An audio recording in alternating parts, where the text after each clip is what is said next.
Hali gani mwanafamilia wa channel pendwa hii hapa ya Kileo Media. Kama ndo mara kwa kwanza basi nikusihi usisahau kusubscribe, kulike, kushare pamoja na kucomment. Bwana Vanessa Mdee ajutia kwa kile kitu ambacho alichoweza kukifanya katika maisha yake, na kitu ambacho anachokisema ni mimi kuweza kumsaliti bwana mkubwa Juma Jux, kwa sababu kuna mambo mengi ambayo yamekuwa yakitokea katika maisha yangu mpaka sasa najutia kwa maamuzi ambayo niliweza kuyafanya. Kiukweli naumia kuweza kusikia kwamba Jux ameweza kupata mtoto na anaendelea vizuri na maisha yake, jambo ambalo mimi mara kibao alikuwa akiniambia kuhusiana na masuala mazima ya kuweza kupata mtoto, lakini nimekuwa mtu ambaye napinga katika kila jambo. Sasa leo hii nimeweza kuona umuhimu wa Jux, na kuna vitu vingi ambavyo nimekuwa nikivipitia katika maisha yangu.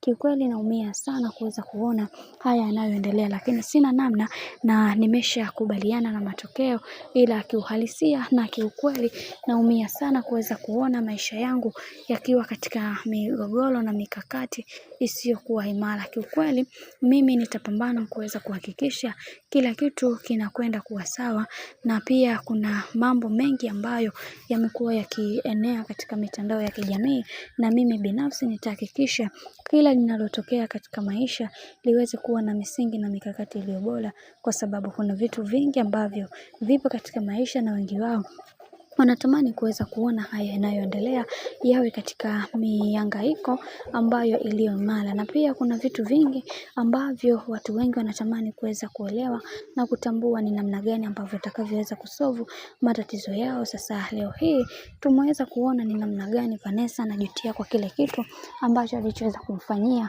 bwana mkubwa Jux kwa miaka yote hiyo ya nyuma, na leo hii ndio anagundua thamani yake. Na Jux kwa upande wake alishaweza kusema akisema kwamba si vizuri kuweza kumzungumzia mke wa mtu, na sio vizuri kuanza kumzungumzia mume wa mtu. Pia hicho alichokifanya ameweza kukosea, ifike kipindi tuweze kuheshimiana.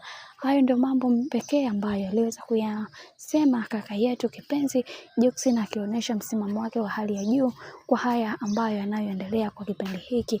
Tufike kipindi tuweze kuheshimiana kama wake au wame za watu. Hicho ndio kitu pekee ambacho alichoweza kukisema, na hakutaka tena kuweza kuzungumzia masuala mengine ambayo yanayoendelea kwa kipindi hiki. Bwana, mambo ni mengi sana. Mimi naomba nikusihi kitu kimoja, kama ndo mara kwa kwanza basi usisahau kusubscribe, kulike, kushare pamoja na kucomment, kwani ukifanya hivyo utakuwa umejiweka katika nafasi nzuri ya wewe kuweza kuenjoy na kufurahi pia katika channel pendwa hii hapa ya Kileo Media. Bwana, mimi sina la ziada, wacha nikutakia siku njema na kazi njema.